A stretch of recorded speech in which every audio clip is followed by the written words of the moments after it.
2017 সাল। আমেরিকার ফ্লোরিডা রাজ্যে একটি ছোট শহর ক্যাসাদাগা, যার নাম উচ্চারণ করলে আত্মা যোগাযোগ জিন ডাকা অদ্ভুত অনুশীলনের গন্ধ পাওয়া যায়। সেই শহরের কিনারে আছে একটি পুরাতন বাড়ি, হুইসপার হাউস, যেটি স্থানীয়রা বলে জিন ও শয়তানদের গোপন মজলিসের স্থান। কিন্তু হঠাৎ একদিন, এক মুসলিম পরিবারের একমাত্র সন্তান, 8 বছরের আরিয়ান, রাতের ঘুমে হেঁটে গিয়ে সেই বাড়িতে ঢুকে যায় এবং ফিরে আসার পর তার আচরণ একেবারে বদলে যায়। সে কুরআনের শব্দে চিৎকার করে ওঠে, আয়নায় নিজের প্রতিবিম্ব দেখে ভয় পায়, এবং কখনো কখনো অজানা ভাষায় ফিসফিস করে। পরিবারটি বিপদে পড়ে গিয়ে যোগাযোগ করে শিকাগোতে অবস্থানরত এক বৃদ্ধ সুফি আলেম হজরত শায়েখ আব্দুল রশিদ কাফতানি রহ, যিনি ছিলেন পূর্বে এক মুজাহিদ, এখন নীরবে জিন ও বাতিনের জগৎ নিয়ে কাজ করেন। শায়েখের রশিদ যাত্রা করেন ফ্লোরিডার দিকে।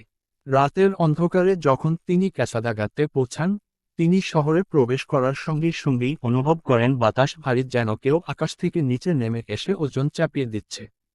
কানে আসে এক অদ্ভুত ফিসফাস, যা কেবল কারিয়ার কণ্ঠে সূরা আল বাকারা পাঠ শুরু করলে থেমে যায়। তিনি হুইসপার হাউজের সামনে দাঁড়ান। হঠাৎ জানালার ছায়ায় দেখা যায় এক আয়নাহীন নারী মূর্তি। তার মুখ নেই, শুধু শূন্যতা। ছেলেটির মূর্তি ও শয়তানের মুখোমুখি।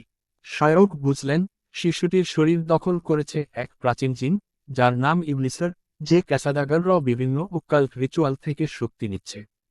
তিনি 3 রাত একটানা সূরা আল জিন, সূরা আশ-শাফাত ও সূরা বাকারা তিলাওয়াত করেন, বাড়ির মধ্যে নফস ও রুহের চাবুক দিয়ে কবরের মতো ঘরের মেঝেতে লড়াই চালান। শেষ রাতে এক অন্ধকার ছায়া সামনে এসে দাঁড়ায়, কণ্ঠে বলে, এর থেকে বড়, এই শহর আমার। যাকে তুই ফিরিয়ে নিচ্ছিস, সে আমাদের চুক্তিতে ছিল। শায়েখের জবাবের থেকে বড়, তোর উপর অভিশাপ থাকুক কিয়ামত পর্যন্ত। হঠাৎ ঘরের চার কোণ থেকে আগুনের রেখা ছুটে এসে সেই ছায়াকে ছিন্নভিন্ন করে ফেলে। সমাপ্তি। তবে সত্যিই কি শেষ? আরিয়ান সুস্থ হয়।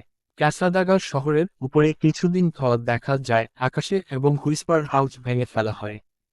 তবে শায়ক জানতেন তো কেবল শুরু। কারণ ওই লিপিতে আরও 7টি নাম ছিল, এবং তারা সকলেই আল মহজাব, গোপনে ঘুরে বেড়ানো ইবলিসদের উত্তরসূরি।